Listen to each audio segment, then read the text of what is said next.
Duskwood Village was a tapestry of quiet lives, gently woven together in the soft haze of autumn evenings. The river path, thread of the community, where villagers strolled as the sun dipped low, sharing whispers and watching shadows lengthen. The villagers, threads of habit and harmony, each connected in ways unseen, everyone belonging, everyone with a place in the pattern.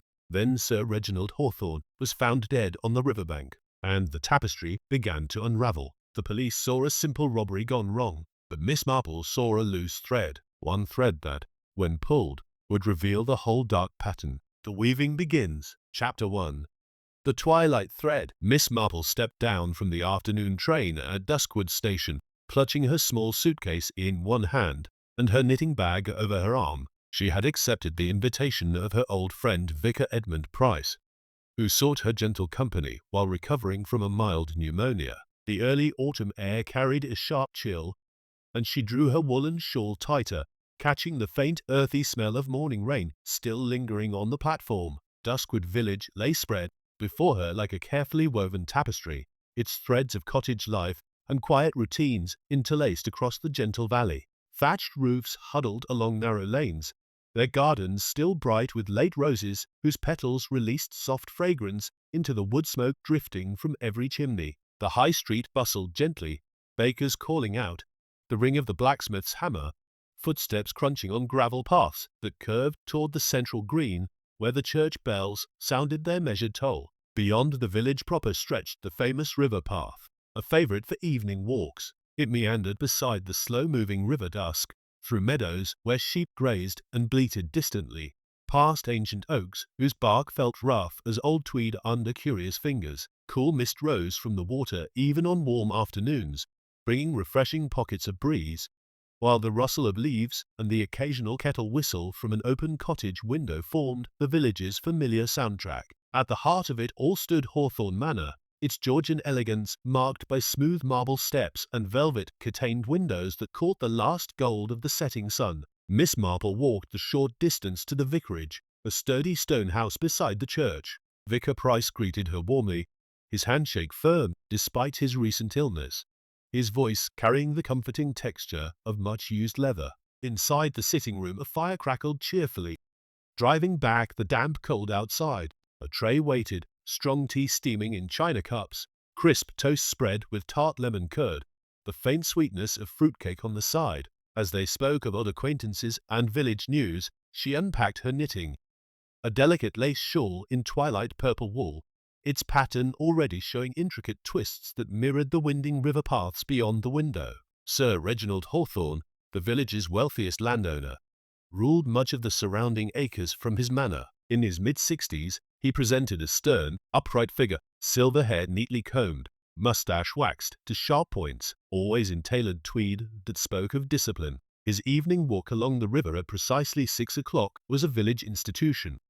Most admired the habit, though a few whispered it concealed a preference for solitude over society. That very afternoon Miss Marple glimpsed him from the vicarage window, striding purposefully with his polished walking stick catching the light. Lady Eleanor Hawthorne, his wife of 30 years, moved with quiet grace. In her early 50s, her features remained elegant, softened only by fine lines around faded green eyes. She spent hours in the rose garden, gloved hands pruning stems so that bursts of floral scent drifted across the lawn. Her voice, smooth as silk ribbon, carried a trace of melancholy when she spoke at the tea shop, cradling a hot cup that warmed her slender fingers against the growing autumn chill. Their son, Jonathan Hawthorne, in his early 30s, presented a different picture. Tall and handsome, with tousled dark hair and a quick, easy smile, he drifted about the manor in the manner of one waiting for inheritance to arrive. He preferred fast motor cars and occasional trips to London. Miss Marple watched him rev his engine in the drive that afternoon, the roar startling nearby birds, before he waved casually to a passing villager. Miss Marple settled beside the fire, her knitting needles clicking steadily through the soft purple yarn. The vicar offered gossip over slices of rich fruitcake, the sweetness lingering on her tongue alongside the sharp bite of marmalade. As daylight faded, the temperature dropped further, frost beginning to sparkle on the window panes, and a distant dog barked through the deepening dusk. The calm shattered with a frantic knock at the vicarage door. The wood creaked open to reveal the village constable, face pale in the porch light, breath coming in gasps. Sir Reginald Hawthorne had been found murdered on the river path during his evening walk. Strangled, the constable said, discovered by a farmer in the chill mist rolling off the water. The news raced through the village like a pulled thread, threatening to unravel the peaceful pattern everyone had taken for granted. Miss Marple's needles paused mid-stitch. Already that afternoon she had noticed small tensions, glances quickly averted, conversations that stopped too abruptly, a tightness like young caught on a snag. Do you see where this thread leads, dear listener? In the firelit room, as the clock ticked and the flames snapped, she turned her thoughts to the Hawthorns, Sir Reginald and Lady Eleanor. They greeted one another with careful formality at luncheon, their threads barely brushing despite decades of marriage. Once, perhaps, they had walked the river path hand in hand. What had cooled their affection into polite distance? And yet both spoke of his evening walk as an unchanging ritual. Both insisted no recent quarrels had disturbed the household, and yet both claimed the walk was solitary. Both denied any shadow over the day. A knot forms here in their separate accounts, the same knot, tied from opposite ends. One says health demanded the exercise. The other speaks of reflection, hinting at private thoughts, but never company. The threads ought to lie straight, but they twist just enough to catch the light. It reminds me of Mr. and Mrs. Evergreen back in St. Mary Mead. Everyone saw perfect harmony, church together every Sunday, arms linked, roses tended side by side. But I noticed how her hands trembled when she poured tea, how her eyes flicked toward him with something like fear others dismissed as nerves. Months passed before the truth came out. He had lost their savings in bad investments, and she sold family heirlooms in secret to keep up appearances. Their thread was not unbreakable love, but fragile deception woven from shame and dread of scandal. Some knots hide themselves as pretty bows. The careful observer learns to find them by watching how fingers tighten when certain subjects arise. So I ask myself, and I ask you, dear listener, what invisible thread truly binds Sir Reginald and Lady Eleanor? What pulls tight whenever the evening walk is mentioned? The answer lies somewhere in their shared shadows. Follow this thread with me. It leads into darkness. The constable's words hung heavy, the fire's warmth no longer enough against the cold creeping in. Miss Marple set her needles down with deliberate care. The village tapestry now bore a tear, and the thread of that fatal evening walk stretched ominously into the night ahead. Chapter 2. Shadows in the weave. The morning after the murder arrived cold and clear, with frost still clinging to the grass along the river path, and a sharp bite in the autumn air that made breath visible. Inspector Harlan, summoned from the county town, stepped heavily from his motor car outside the village hall, his boots scraping gravel as he organized his temporary headquarters in the long, low room. The hall smelled faintly of old books and furniture polish, its wooden floorboards creaking under the weight of villagers who had gathered in uneasy clusters. A grandfather clock ticked relentlessly in the corner, marking time while everyone waited for answers. Miss Marple took a quiet seat near the back, her knitting bag resting beside her on the worn velvet bench. She said little, content to observe as the inspector outlined the facts in his gravelly voice.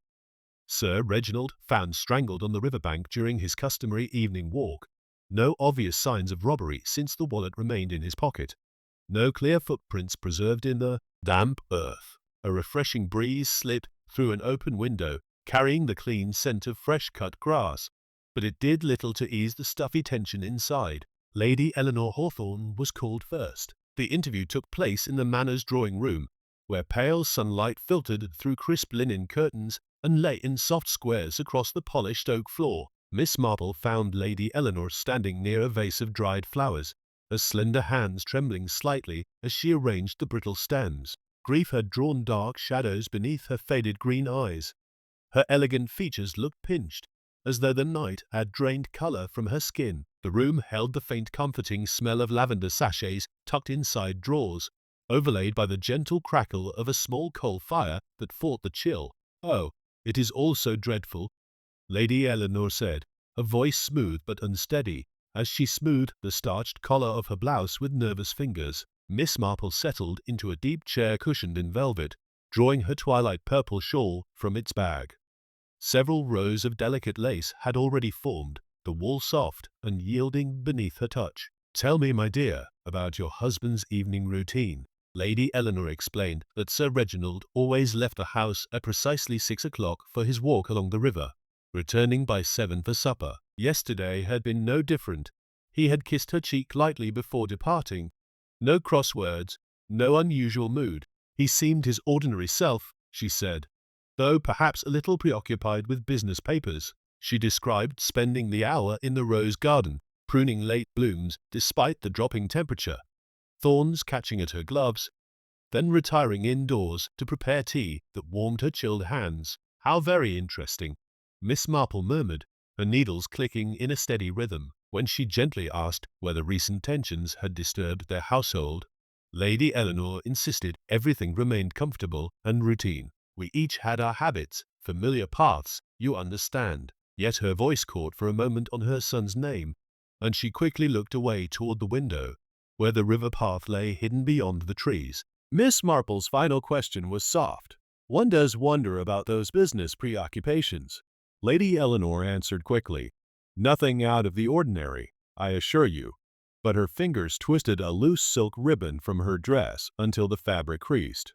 To the listener, Miss Marple noted privately that Lady Eleanor's composure had held, yet the ribbon had been gripped too tightly, a small snag in an otherwise smooth account. "Follow this carefully now. It matters more than it seems." Jonathan Hawthorne came next, interviewed in the Manners study where leather-bound volumes lined the walls and gave off a rich, musty smell. Miss Marple found him pacing restlessly, his tall frame tense, dark hair more tousled than usual, a faint sheen of perspiration on his brow despite the cool marble hearth. The distant sound of wind moving through trees drifted through a cracked window, carrying the sweet trace of honey from nearby hives.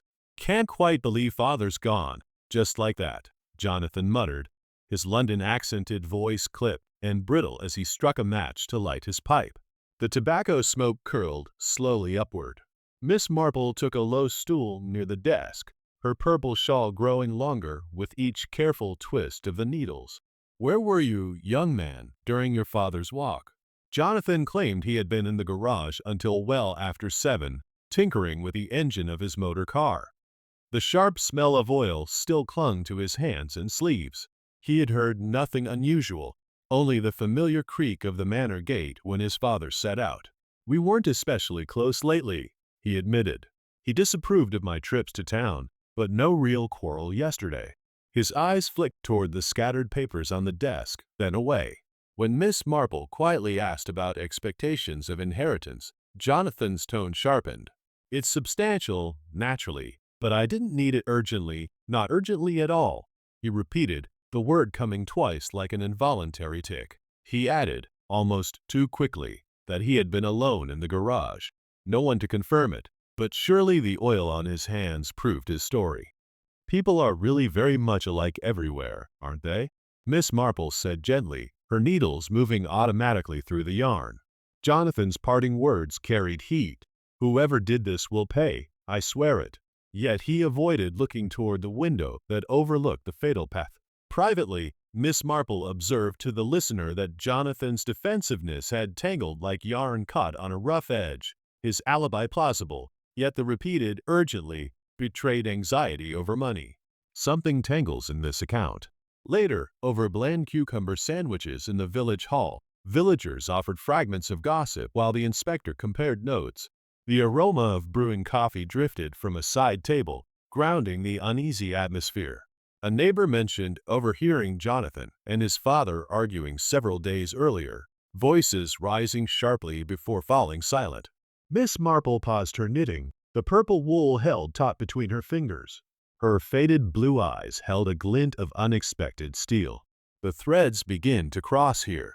As the afternoon light began to slant lower, the inspector shared that no fingerprints had been found on the silk scarf used as the murder weapon, but partial footprints in the soft earth suggested the victim had not been taken by surprise, someone known, perhaps. The sound of pages turning in his notebook filled brief silences, while outside bees hummed in the last of the honeysuckle. What do you think, dear listener? Who benefits from this silence? By the time the interviews concluded, long shadows stretched across the village green once more. Miss Marple reached for her teacup with steady hands, the tea still hot enough to warm her palms. Patience reveals what force cannot. Yet the faint trace of Jonathan's pipe tobacco lingered in her memory, too similar, perhaps, to a scent noted near the body. One thread stretched further than it first appeared. Chapter 3. Knots at Dusk. The second full day of the investigation dawned under a low, heavy sky, the kind that promised rain by afternoon. A damp chill had settled over Duskwood, seeping through coat collars and making fingers stiff. Inspector Harlan continued his work in the village hall, where the scent of church candles from a nearby side altar mingled oddly with the smell of brewing coffee someone had set on a side table. Chairs scraped against the floorboards as more villagers were called in. The grandfather clock ticked on, each stroke seeming to tighten the atmosphere.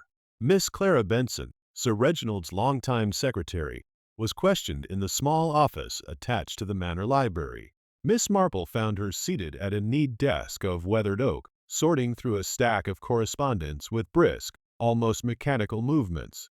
Clara was in her mid-40s, plain-featured, mousy brown hair pinned severely, her spectacles slightly scratched at the edges. Her hands, roughened by years of typing and filing, betrayed a lifetime of quiet service. Today they trembled just enough to rustle the papers. The room carried the clean, metallic smell of fresh ink and the coolness of a stone floor that never quite warmed. "It is unthinkable," Clara said, her voice prim and faintly stammering on the longer words. "Sir Reginald was always so vital." She adjusted her spectacles with one hand as Miss Marple took the plain wooden chair opposite, drawing out her twilight purple shawl. The lace pattern had grown more intricate overnight, loops and twists catching the weak light from the narrow window.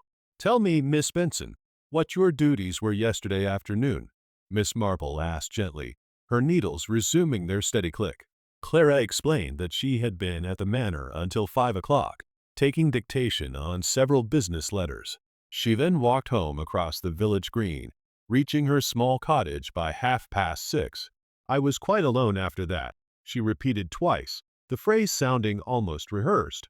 "I prepared a simple supper, nothing more." She added that Sir Reginald had seemed his usual self during the dictation, though perhaps a little abrupt toward the end. "He was always particular about detail," she said, eyes suddenly bright with unshed tears.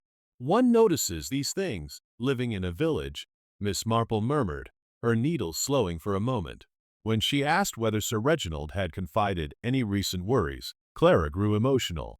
"He was a loyal employer, always fair," she insisted, voice cracking slightly. "I would never speak ill of him." Yet her fingers kept returning to a single smooth pearl on a thin chain at her throat, rolling it nervously between thumb and forefinger. Miss Marple's final question was quiet. "Did he mention any particular letter that troubled him?" Clara hesitated. "Perhaps a little, but he said nothing specific." Her answer came too quickly after the pause. To the listener, Miss Marple noted privately that the stammer had worsened whenever the timeline of the late afternoon was touched upon, a small knot where truth snagged against feeling. "The tangle deepens. But every knot has an end." Mr. Victor Lang, Sir Reginald's business partner for 15 years, was interviewed later in the back parlor of the village pub. The low-ceilinged room smelled strongly of pipe tobacco and the crackle of a fresh fire. Comfortable kitchen warmth fought the sharp autumn draft that slipped under the door. Victor sat nursing a glass of dry sherry, his ruddy face set in stern lines, balding head gleaming under the single hanging lamp. His rough tweed jacket bore the faint scratch of outdoor work. Calloused fingers drummed an impatient rhythm on the scarred tabletop. "Damn shame," Victor growled, the country burr thick in his voice. "Lost a good associate and a friend, I thought." Miss Marple settled on the cushioned bench opposite, her shawl now showing a fuller border of lace, the purple wool catching flickers from the hearth. "Tell me about your last meeting with Sir Reginald," she said softly, needles moving once more. Victor described a meeting at 4 o'clock to discuss a land purchase on the far side of the river. They had parted on good terms by 20 past. He claimed he drove straight home, arriving by 5:30. A neighbor had seen his car in the lane, though the timing was loose. "No quarrels. Business was profitable for us both," he said, repeating profitable with unnecessary emphasis. He added, almost as an afterthought, that he had noticed Jonathan's motor cars speeding away from the manor earlier in the afternoon. The difficulty is, Miss Marple began, probing gently about any recent disagreements over money. Victor's face reddened. Nothing worth killing over, he snapped. Business is business, nothing personal. His grip on the sherry glass tightened until the knuckles showed white. His final words carried a gruff edge. Whoever did this had better hope the police find them first. Yet he avoided Victor's own gaze in the small mirror behind the bar. Privately, Miss Marple observed to the listener that Victor's burr thickened whenever the afternoon schedule was questioned, as though the words themselves were being forced through a narrower channel. Here's where the knot pulls tight. Over tea and fresh scones in the village hall, sweet clotted cream melting slowly on warm crusts, gossip began to swirl. Several people mentioned seeing Clara and Sir Reginald in the rose garden some weeks earlier, voices raised in what looked like argument. The heavy scent of honeysuckle had carried their words partway across the lawn. A small red herring surfaced. Lady Eleanor's favorite pearl brooch had gone missing 2 days before the murder. Whispers immediately linked it to Jonathan's known debts from London gambling clubs. Miss Marple paused her knitting. A crucial thread had appeared in her mind. Step back with me. What design do you glimpse? It reminds me of the long quarrel between Miss Lydia Finch and Mr. Harold Booth in St. Mary Mead. Lydia kept the village library with impeccable order, her hair always pinned tight, her teas legendary for their precision. Harold ran the grocer's shop, outwardly jovial, always ready with an apple or a joke. Everyone assumed their frequent spats were nothing more than neighbors bickering over fence lines and delivery times. But I noticed how Lydia's voice dropped and trembled whenever Harold's name came up in conversation, how she avoided looking toward his shop window on market days. It was not until the summer fete that the truth emerged. Harold had quietly borrowed a large sum from Lydia's savings to keep his business afloat, promising repayment, but always delaying with excuses. Their thread was not petty rivalry, but quiet desperation woven from greed on one side and shame on the other. Some deceptions masquerade as ordinary friction. The keen observer spots them by watching whose voice falters when money is even hinted at. Miss Clara Benson and Mr. Victor Lang. They crossed paths daily at the manor. You notice their threads tangling in the business matters Sir Reginald controlled. Once, perhaps, they had worked together smoothly, sharing files and figures without friction. What changed, turning quiet cooperation into guarded glances? And yet now both speak of him with careful respect, carefully avoiding each other's names. And yet both were present in the manor that afternoon. Both claimed to leave by 5. Both mentioned the same final letter being dictated. A knot forms here in their separate accounts, the same knot, tied from different ends. One insists the meeting ended routinely. The other says it finished early. The threads ought to lie parallel, but they twist just enough to catch. So I ask myself, and I ask you, dear listener, what invisible thread truly links Clara and Victor? What pulls tight whenever those business letters are remembered? The answer lies somewhere in hidden papers and unspoken agreements. Follow this thread with me. It leads somewhere shadowed. As the afternoon waned, rain began to patter against the windows, soft at first, then steadier. Miss Marple smoothed her skirt with patient hands. Can you feel it? We're getting closer to the heart of the knot. The day closed with the church bells ringing nearer than usual, their tone somber against the increasing downpour. Some knots leave marks even after they are loosened. Chapter 4. Frayed paths. The rain that had threatened all the previous day finally arrived in earnest during the night, leaving the village paths slick and the river swollen and brown. By morning the downpour had eased to a soft, steady drizzle. The air smelled strongly of wet earth and garden soil, and every leaf and blade of grass dripped. Miss Marple walked carefully along the village lanes, her sensible shoes making gentle sucking sounds in the wet gravel, her umbrella held high. Inspector Harlan had begun pressing harder on the alibis. Small cracks were appearing, thin as spider silk, but unmistakable to anyone who looked closely. Miss Marple moved quietly among the villagers, asking gentle, seemingly unimportant questions at the post office, the bakery, the tiny draper's shop, each time leaving behind a little more understanding of how the threads were really lying. Mrs. Beatrice Croft, who lived in the last cottage before the river path began, was questioned in her own small parlor. The room smelled faintly of mothballs and the sweetish scent of apple logs burning on the hearth. The fire gave off comfortable kitchen warmth, but the windows were misted with condensation, and the drizzle kept tapping against the glass like impatient fingers. Miss Marple found Beatrice sitting very upright in a high-backed chair, knitting a thick, serviceable scarf in dark brown wool, nothing like the delicate twilight purple lace Miss Marple was working on. Beatrice was in her early 60s, face deeply lined, iron gray hair scraped back into a tight knot. Her hands were rough and strong from years of digging, weeding, and wringing out washing. Shocking business, Beatrice said bluntly, the rural accent strong. Hawthorne was a stubborn old devil, but nobody deserves to be strangled on a public footpath. She did not offer tea. Miss Marple settled on a faded velvet sofa, unfolding her shawl across her lap. The lace border had grown noticeably during the night. The pattern was becoming more complicated, mirroring the growing complications of the case. "Tell me about your disagreement with Sir Reginald," Miss Marple asked in her mildest voice. Beatrice's needles clicked sharply. She admitted, freely, that there had been a long-running quarrel over a strip of land between their two properties. "He tried to claim 2 feet that had belonged to my family for generations," she said. "Took it all the way to the county surveyor." She gave a short, hard laugh. "He lost." "And when did this quarrel finish?"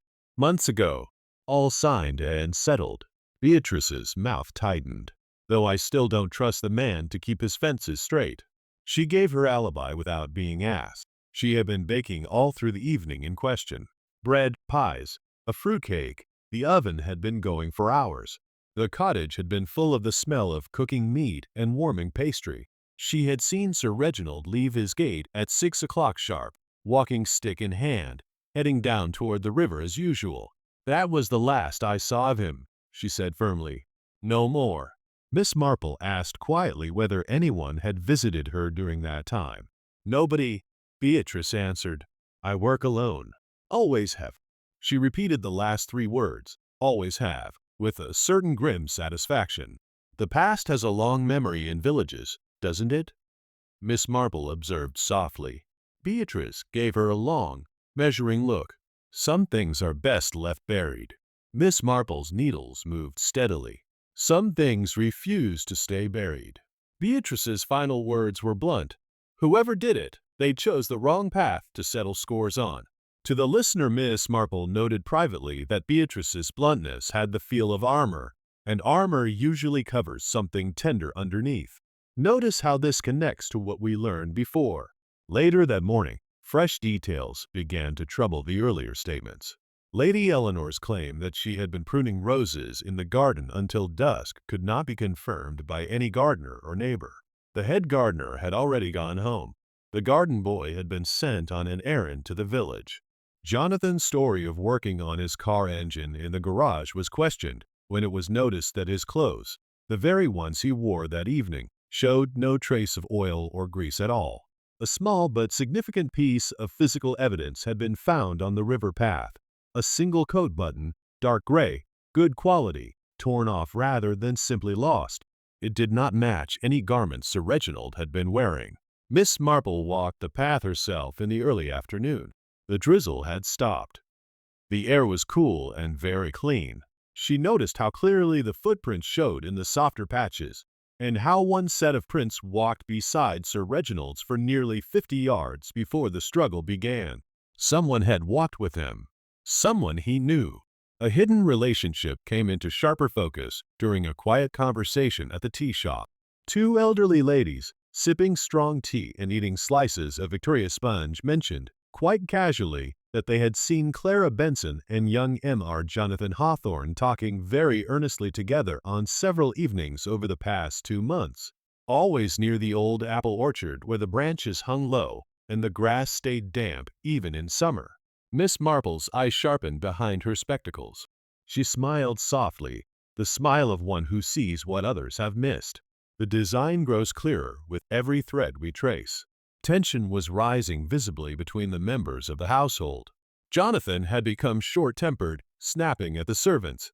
Lady Eleanor had taken to spending hours alone in the rose garden, even when the drizzle started again. Clara Benson kept to the little office and spoke to almost no one. Over a cup of tea so hot it warmed her hands right through the china, Miss Marple considered the new connections.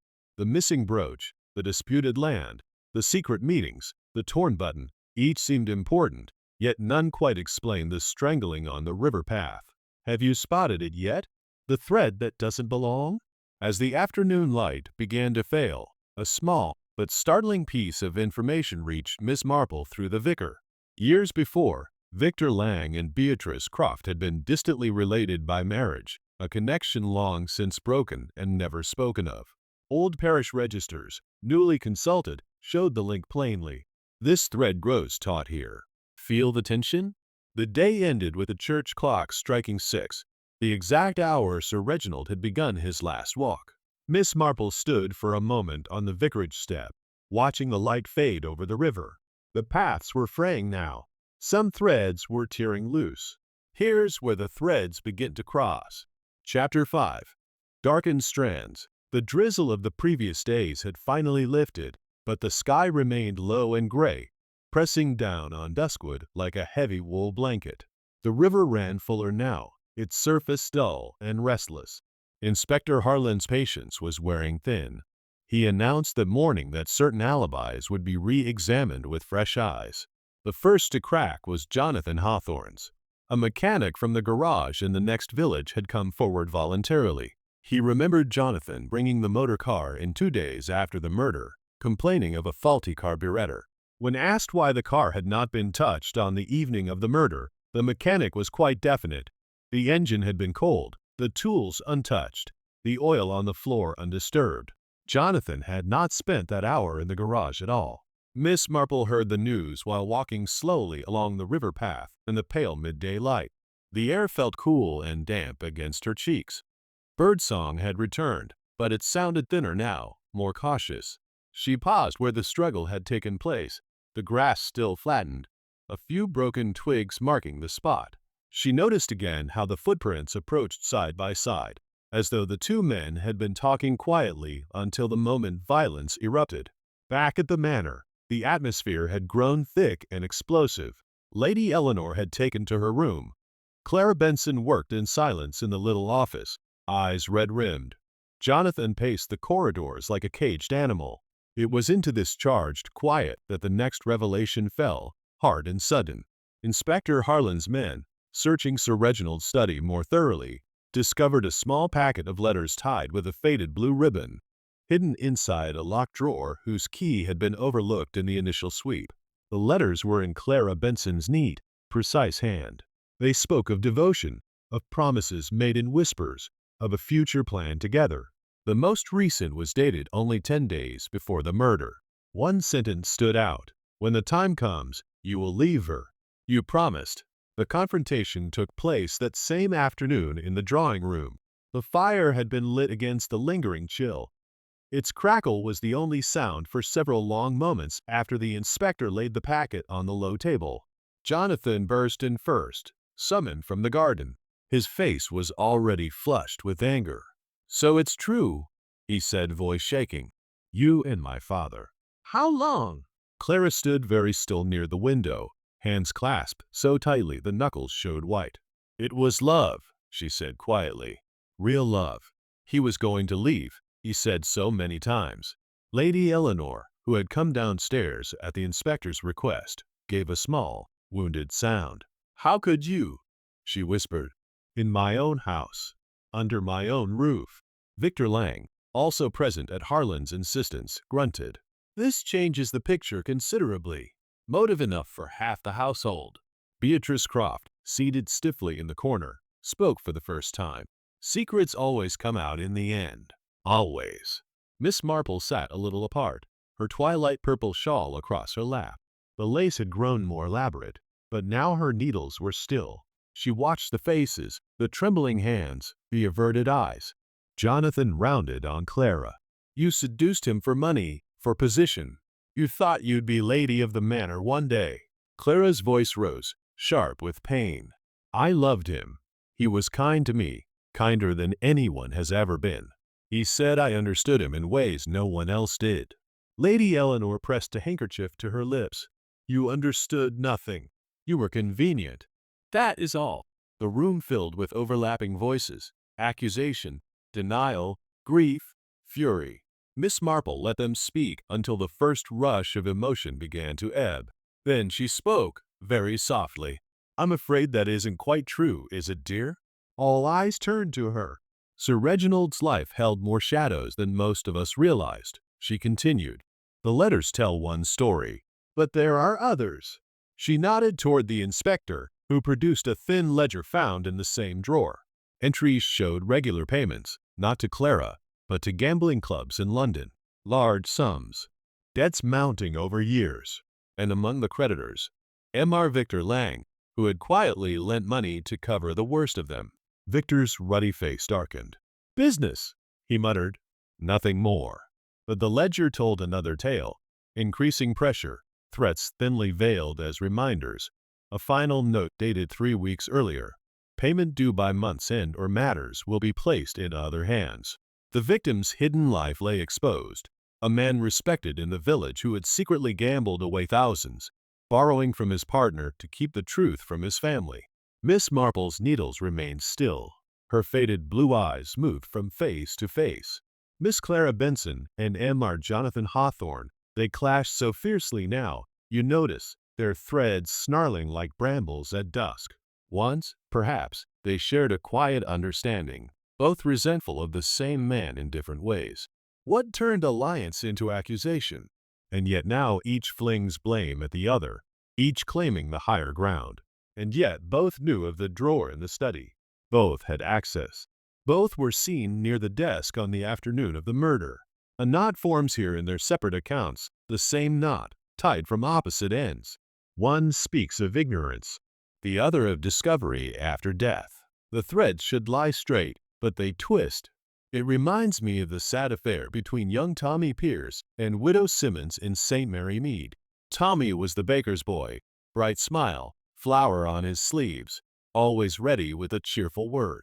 Widow Simmons kept the post office, stern in public but softening when Tommy came to collect the afternoon post.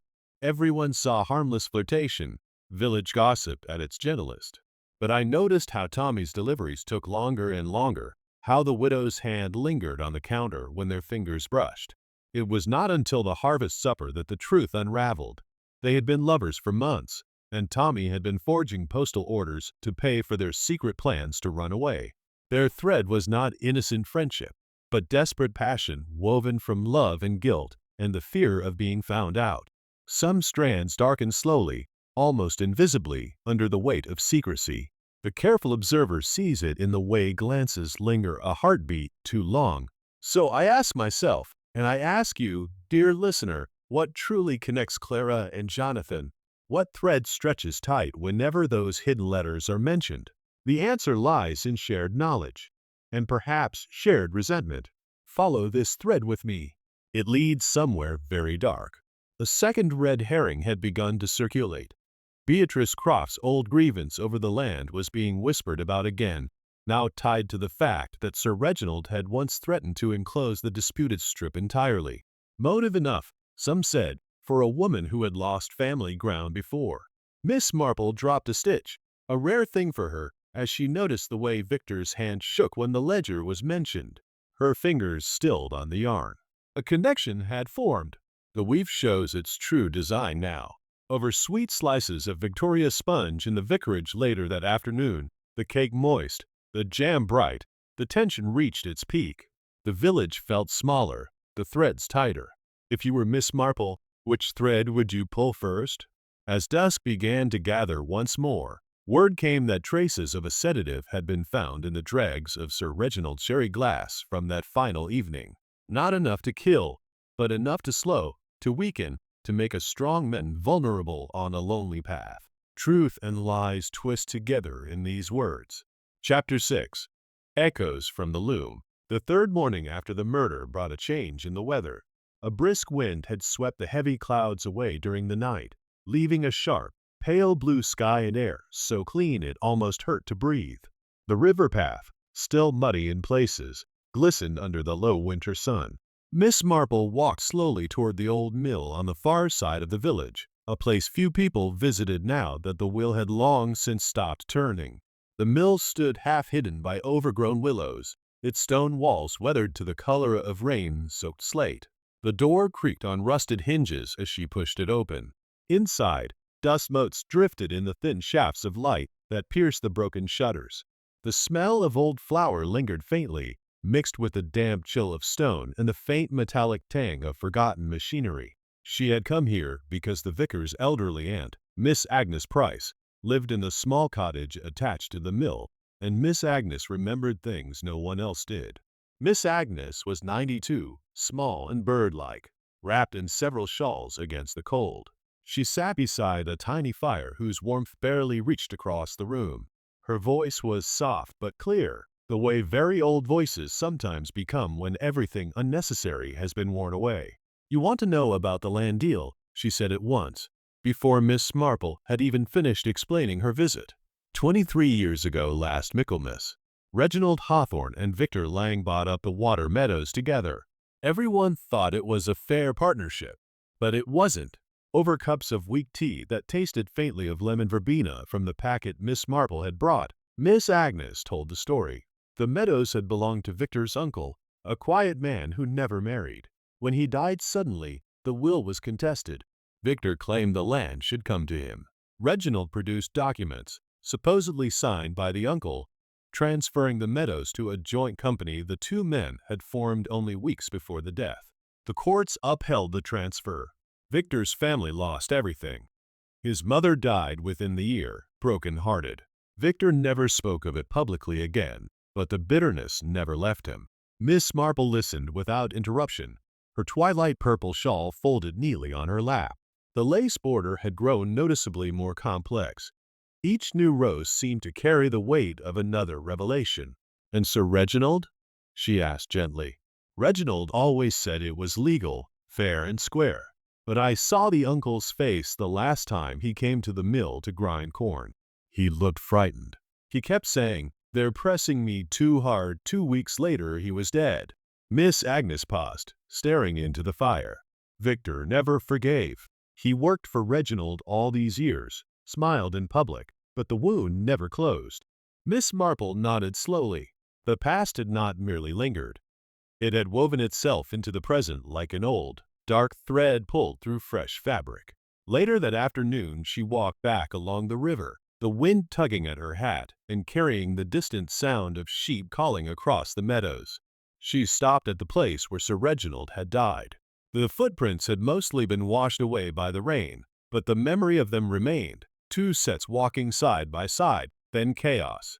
The connection was clearer now.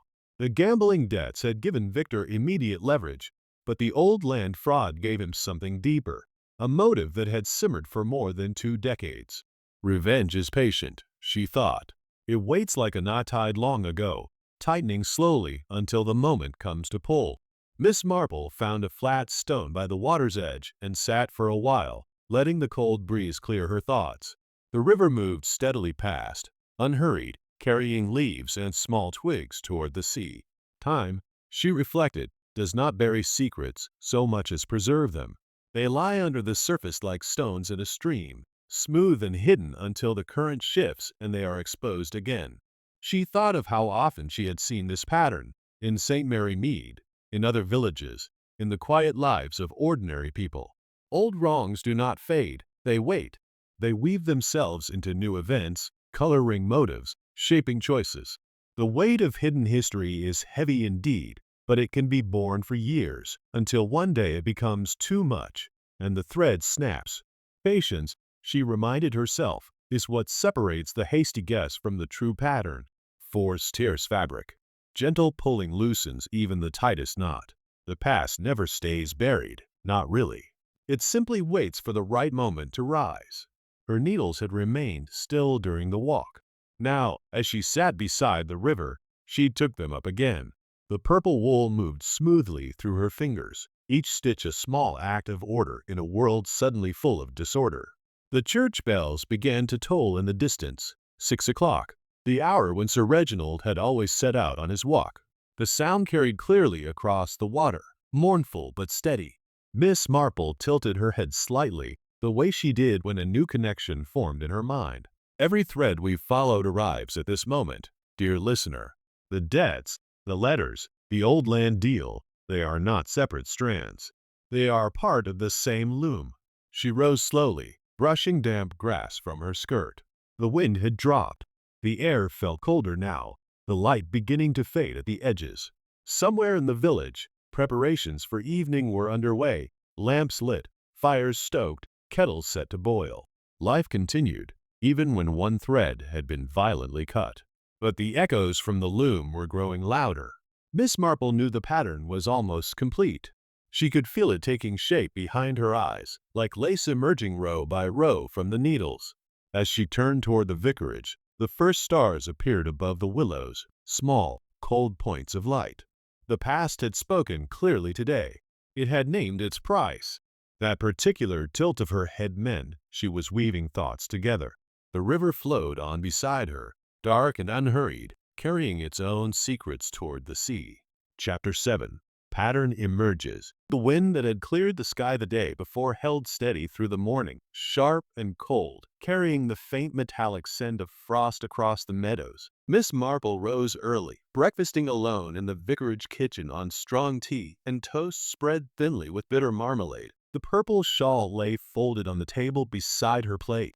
Its lace border was now almost complete, every twist and loop mirroring the way the case itself had begun to tighten into shape. She spent the first hours of the day in quiet observation, walking the village lanes, pausing at garden gates, listening to the small exchanges of neighbors over washing lines and coal scuttles. The village felt different now. Voices lower, glances longer, the ordinary rhythm of life stretched thin over suspicion. Yet beneath it all, the threads were finally beginning to align. By mid-morning, she had pieced together the final small details. A shopkeeper remembered Victor Lang buying a bottle of sedative-laced cough mixture 3 weeks earlier for his mother-in-law's persistent cold.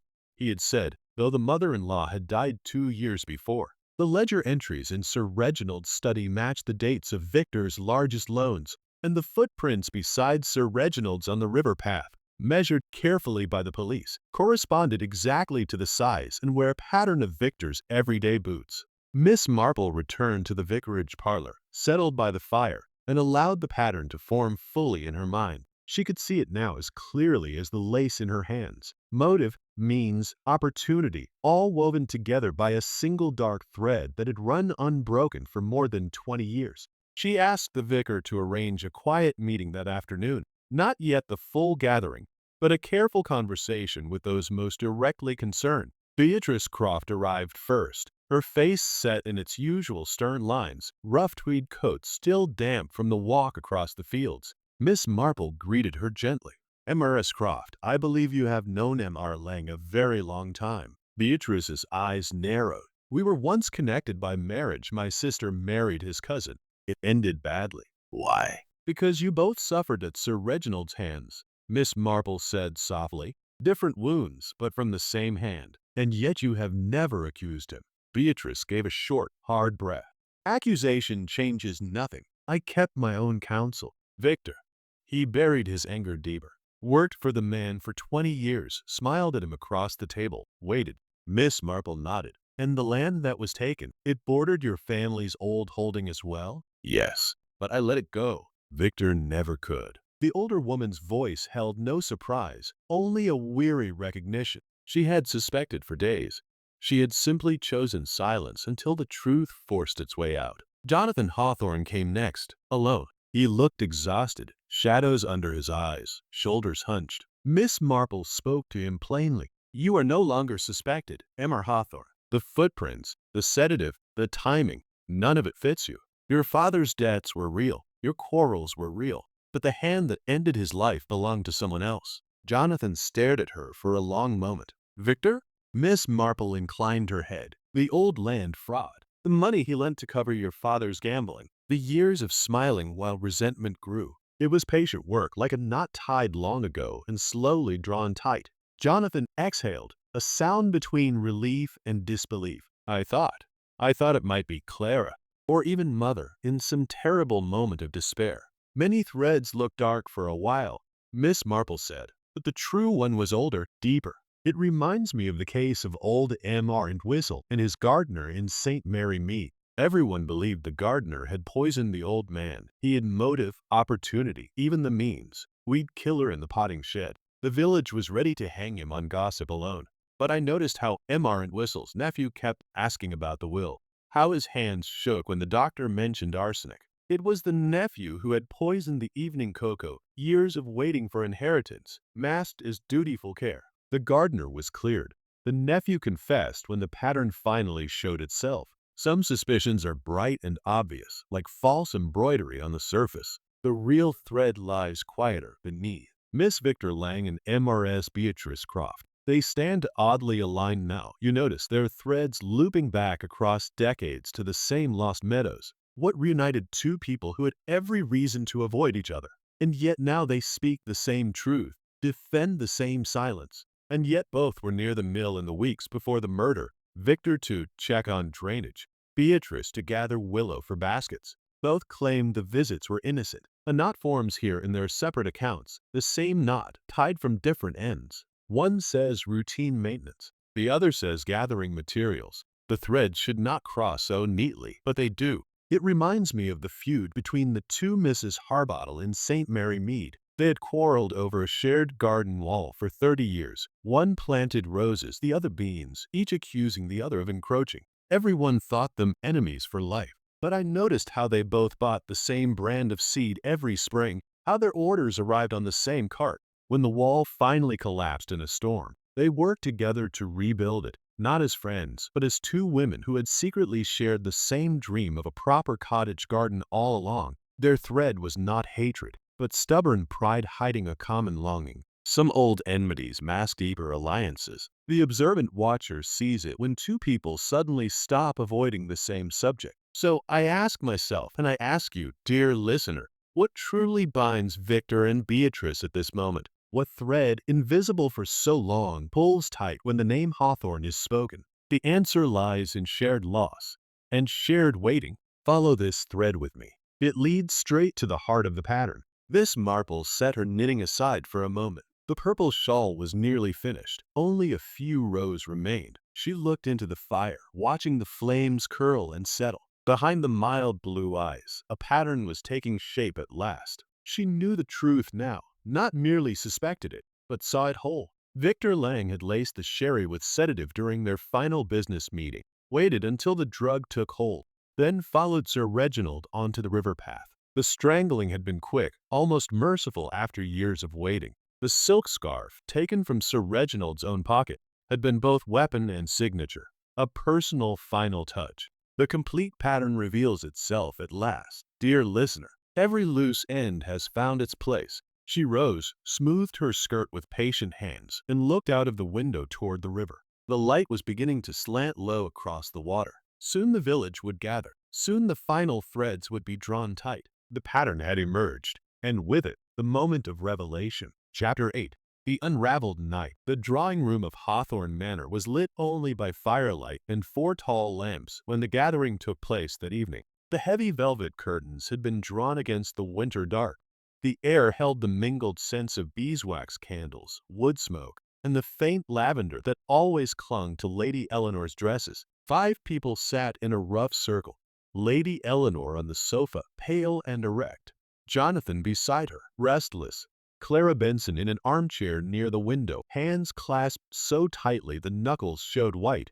Victor Lang slouched in a wing chair by the fire, ruddy face set like stone.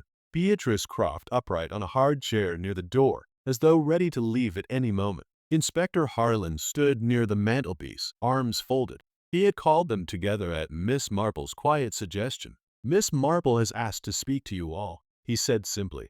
I think it best we listen. Miss Marple sat a little apart in a small tapestry chair, her twilight purple shawl draped across her shoulders. The lace was finished now, every delicate loop and twist complete. She held the needles still in her lap, folded hands resting on them. She began in her usual soft voice, almost as though speaking to herself. For several days we have all believed this was a crime of impulse, a robbery gone wrong, or a sudden quarrel on a lonely path. But you see, that isn't quite what happened." A ripple of tension moved through the room.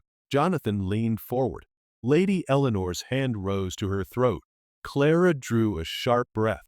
Victor's jaw tightened. Beatrice's eyes narrowed. Miss Marple continued gently, "Let us take each thread in turn." She turned first to Lady Eleanor. "You told us your marriage was comfortable, routine, undisturbed. You spent the evening pruning roses, then indoors with tea. You claimed no knowledge of any deeper troubles." Lady Eleanor inclined her head slightly. "What actually happened," Miss Marple said, "was that you had begun to suspect your husband's infidelity months before. You found one letter, only one, and burned it in the garden incinerator. You said nothing because you feared scandal more than betrayal. The grief you feel now is real, but it is mixed with relief that the secret is no longer yours alone." Lady Eleanor's eyes filled. I wanted to protect the name, the family. The torn fragment found in the ash heap proved it. Miss Marple said quietly, "You lied from shame, my dear, not guilt." Next she looked at Jonathan. "You claimed to be working on your car all evening. You said your need for money was not urgent." Jonathan's mouth opened, then closed. "In fact, you argued bitterly with your father that afternoon over your debts. You asked for help. He refused. You left the manor in anger, drove to the next village, and spent the hour drinking in a public house. The barman remembers you. You returned after 7, oil smeared on your sleeves to support the story."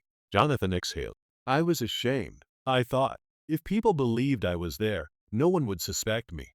"You lied from fear," Miss Marple said. "But the footprints and the timing clear you. You are innocent of the act." She turned to Clara. "You told us your relationship with Sir Reginald was purely professional. Loyal service, nothing more." Clara's face crumpled. "The letters hidden in the drawer tell another story. You loved him deeply. You believed he would leave his wife for you. When he hesitated, you began to fear you had been used. Yet you never struck him. Your pain was real, but your hands never closed around that scarf." Clara whispered, "I only wanted him to keep his promise." "You lied from heartbreak," Miss Marple murmured. "The evidence clears you." To Beatrice she spoke next. "You admitted the old quarrel over the land. You said it was finished, settled legally." Beatrice gave a curt nod. "What you did not say was that the loss ruined your sister's family. You carried the anger quietly for years. But on the evening in question you were baking at home, the neighbors smelled the bread through her open window and saw your light burning late.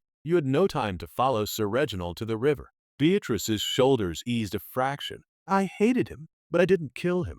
"You lied from pride," Miss Marple said. "Your secret was bitterness, not murder." Finally she looked at Victor Lang. "You told us the partnership was amicable, profitable. No quarrels worth mentioning." Victor stared into the fire. "You lent Sir Reginald large sums to cover gambling debts, loans he could never repay. But the deeper wound was older. 23 years ago you and he bought the water meadows together. Documents appeared, supposedly signed by your uncle, transferring the land to a company you both owned. Your uncle died soon after. The courts accepted the papers. Your mother died of grief within the year. You never forgave." Victor's hands clenched on the arms of the chair. "You worked beside him for decades waiting.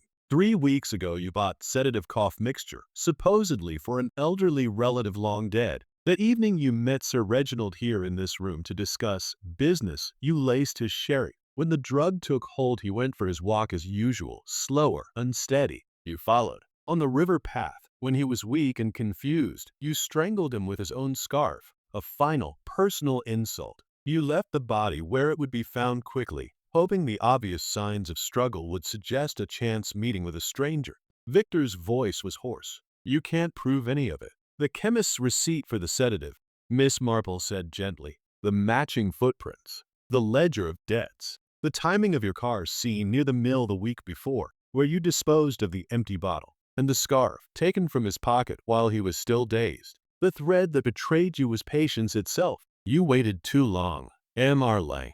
In the end, patience undid you." Victor surged to his feet. "He deserved it. He stole everything, my family, my future." Inspector Harlan stepped forward. Victor looked wildly around the room, then sank back, head in hands. Lady Eleanor wept quietly.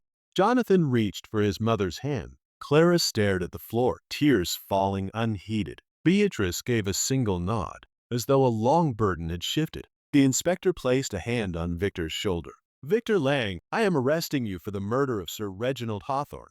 Victor made no resistance. As he was led away, he spoke once more, voice low and broken. "I waited too long." The room fell silent except for the crackle of the fire. Miss Marple remained seated, shawl around her shoulders, needles still in her lap. She watched the others with quiet compassion and certainty. The tapestry had unraveled at last. Now the threads could begin, slowly, to mend. Chapter 9. Mending the Fabric. The days following Victor Lang's arrest arrived with a gentle shift in the weather. The sharp winter wind eased into something softer. Pale sunlight filtered through thinning clouds and lay in long, quiet patches across the village green. Duskwood began, slowly, to breathe again. The river path, once avoided, saw cautious footsteps returning. Villagers spoke in normal tones once more, though the murder still hung over conversations like the faint scent of wood smoke after a fire has been put out. Lady Eleanor Hawthorne emerged from the manor on the third morning after the revelation. She walked alone to the rose garden, secateurs in hand, and spent several hours pruning the last of the late blooms. The thorns caught at her gloves as before, but her movements were steadier now. When Jonathan joined her an hour later, carrying a trug for the cuttings, neither spoke at first. They worked side by side in silence, the same silence that had once been cold and distant, now softened by shared grief and shared relief. "You were right about one thing," Jonathan said eventually, clipping a faded stem. "He kept so much from us. I thought I knew him." "I didn't." Lady Eleanor paused, looking at the thorn-scarred rose in her hand. "None of us did, but we are still here. That is something." They continued working until dusk began to gather. When they returned to the house together, arms linked for the first time in years, the servants noticed and exchanged quiet glances of cautious hope. The manor, which had felt hollow and echoing, began to feel inhabited once more. Clara Benson left Duskwood 2 days later. She packed her small suitcase in the secretary's office, every drawer emptied, every letter filed or burned. Miss Marple met her at the station platform as the afternoon train waited, steam curling into the cool air. "You will find a new place," Miss Marple said gently, "and the pain will lessen with time." Clara managed a small, tremulous smile. "I loved him truly. Foolishly, perhaps, but truly. I need to go somewhere the memories are not so sharp." The train whistle sounded. Clara stepped aboard. As the carriages pulled away, she looked back once, raising a gloved hand in farewell. Miss Marple watched until the last puff of smoke disappeared around the curve. The burden had been lifted from Clara, though the scar would remain. Beatrice Croft returned to her usual routines with little outward change. She baked bread on Tuesdays, tended her vegetable plot, walked the lanes with the same brisk stride. Yet neighbors noticed small differences. She no longer avoided the manor gate. She exchanged nods with Lady Eleanor when their paths crossed. One afternoon she carried a basket of apples to the vicarage, a simple gesture, but one that had not happened in years. "I kept my anger too long," she told Miss Marple over tea. "It poisoned more than it protected. Time to let the ground lie fallow." Miss Marple nodded. "The gentlest pull often loosens the tightest knot." Beatrice gave a rare, wry smile. "You always did see more than most." Miss Lady Eleanor and Jonathan. They walked together now along the river path in the early evenings. You noticed their threads rewoven after so many years apart. What healed the breach? Shared truth, shared loss, and the simple decision to begin again. And yet both once feared the other's judgment. Both carried secrets, hers of quiet suspicion, his of reckless debt. A knot once formed here in their separate lives, the same knot, tied from different ends. One blamed the other for distance, the other blamed himself for failure. The threads should have remained apart, but they have begun to lie parallel once more. It reminds me of the Lorimer family in St. Mary Mead after old M.R. Lorimer's sudden death. The son and daughter had scarcely spoken in years. He blamed her for marrying against their father's wishes. She blamed him for squandering the inheritance. The village expected open war over the will, but when the truth came out, that the father had secretly supported them both from separate accounts, trying in his clumsy way to make amends, they sat together in the empty house one evening and talked until dawn. Not everything was forgiven at once, but the bitterness began to fade. Their thread was not hatred, but wounded love waiting for permission to mend. Some rifts close slowly, stitch by stitch, when both sides finally see the same pattern. So I ask myself, and I ask you, dear listener, what truly links Lady Eleanor and Jonathan now? What thread, once frayed almost to breaking, holds firm again when they walk the path their father once took alone? The answer lies in forgiveness, and in the courage to begin a new row. Follow this thread with me. It leads toward healing. The village itself began to reweave. Gossip quieted. Invitations were extended once more. The vicar held a small memorial service in the church on Sunday, not for justice, but for remembrance. Candles flickered on the altar. The scent of beeswax mingled with the faint smell of damp stone and old prayer books. Villagers filled the pews, some awkward, some tearful, but all present. When the final hymn ended and the bells rang out across the meadows, something eased in the air. Miss Marple spent her last afternoon in Duskwood sitting by the river, knitting the final rows of the purple shawl. The lace caught the light like frost on a window pane. She thought of how every tapestry tears eventually, a pulled thread, a hidden snag, a sudden violence, but how, with care, it can be mended stronger than before. New patterns form where old ones frayed. Colors once clashing learn to lie beside each other. She reflected on the small signs of renewal already visible. Jonathan helping his mother sort through Sir Reginald's papers without anger. Lady Eleanor inviting the head gardener to tea to discuss replanting the rose beds. Beatrice leaving a jar of homemade jam on Clara's empty doorstep before she left, a silent gesture of understanding. The village tapestry had been torn, yes, badly in places. Trust had frayed. Reputations had been questioned. But the threads were resilient. With time, with patience, with the gentle insistence of ordinary kindness, the fabric would hold again, changed, perhaps, but whole. As the sun dipped lower, painting the river gold, Miss Marple folded the completed shawl and placed it in her bag. She rose, smoothed her skirt with patient hands, and started back toward the vicarage. New patterns were beginning to form, and in every village, no matter how dark the tier, hope waits quietly in the weave. Chapter 10. Dawn's Reflection. Miss Marple returned to St. Mary Mead on a quiet Tuesday afternoon, the train pulling into the small station just as the light began to slant golden across the hedgerows. She carried her suitcase in one hand and the completed Twilight purple shawl folded neatly over her arm. The lace border caught the sun in delicate flashes, every twist and loop now perfect, a small, finished piece of order brought back from the frayed edges of Duskwood. At her own cottage the fire was already laid, thanks to faithful Miss Hartnell. The sitting room welcomed her with a familiar smell of beeswax polish, old books, and the faint sweetness of dried lavender from the bowl on the mantel. She settled into her favorite chair, the one by the window that looked out over the garden, and draped the shawl across her shoulders. It felt warm, light, complete. A week later a letter arrived from Duskwood, written in Lady Eleanor's careful hand. The envelope was thick, cream-laid paper.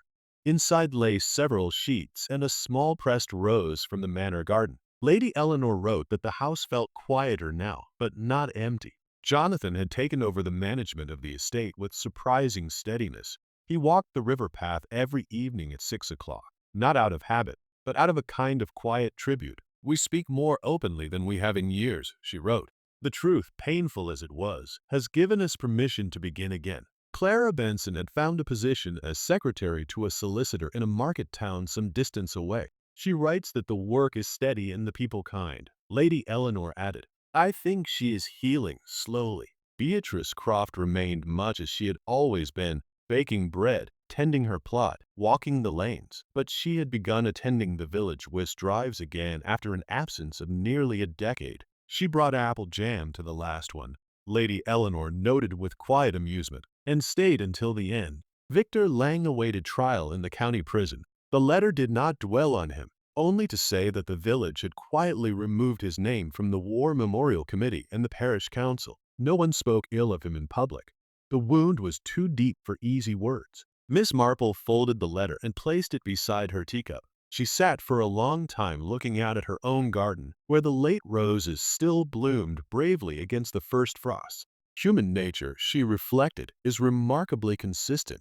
People hide truths for the same reasons everywhere: fear of shame, fear of loss, Fear of being seen is less than they wish to appear. Secrets are knots we tie ourselves, believing they will hold the fabric together.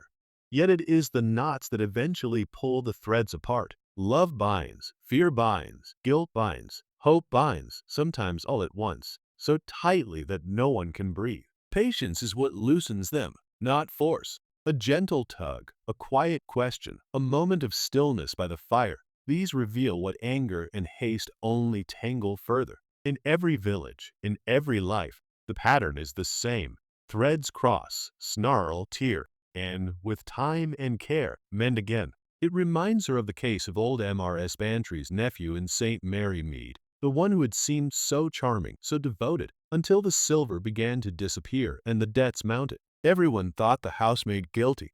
She had the opportunity, the quiet manner that made people overlook her. But I noticed how the nephew's smile tightened whenever money was mentioned, how his hand shook when he poured tea. The truth came out over tea in this very room. He had been stealing to pay gambling debts, and the housemaid had known but said nothing out of misplaced loyalty. When the pattern finally showed itself, the small lies, the averted eyes, the sudden generosity that masked desperation, the nephew confessed. The housemaid was cleared. The family mended, slowly. That case, like this one, taught the same lesson. What is hidden in the weave will always, eventually, show through. The observant heart sees it before the hand pulls the thread. Miss Marple picked up her needles once more, though there was no new wool in her bag. She touched the finished shawl, tracing the lace with a gentle finger. The purple had deepened in the firelight, rich as twilight itself. The pattern had been complex, twists and turns, shadows and light, but now it lay clear, every stitch accounted for. She thought of the river path in Duskwood, how it would continue to wind beside the water long after the names of those involved were forgotten. People would walk there in the evenings, speaking of ordinary things, the weather, the roses, the price of coal, and the tapestry would hold. Changed, yes, stronger in places where it had been torn and rewoven. The clock on the mantel struck 6. Outside, the garden grew dim. The first stars appeared above the hedge. Miss Marple rose, smoothed her skirt with patient hands, and moved to the window. The village lay quiet under the deepening dusk, lamps lit in cottage windows, smoke curling from chimneys, the distant sound of a dog barking once and falling silent. She spoke aloud, though no one was there to hear. "Every tapestry has its dark threads," she said softly, "but the light ones are stronger in the end. They only need time and someone willing to see the whole design." She returned to her chair, the shawl warm about her shoulders. The fire crackled gently. The kettle sang on the hob. Life continued, as it always does, stitch by stitch, until our next tapestry unfolds. Dear listener,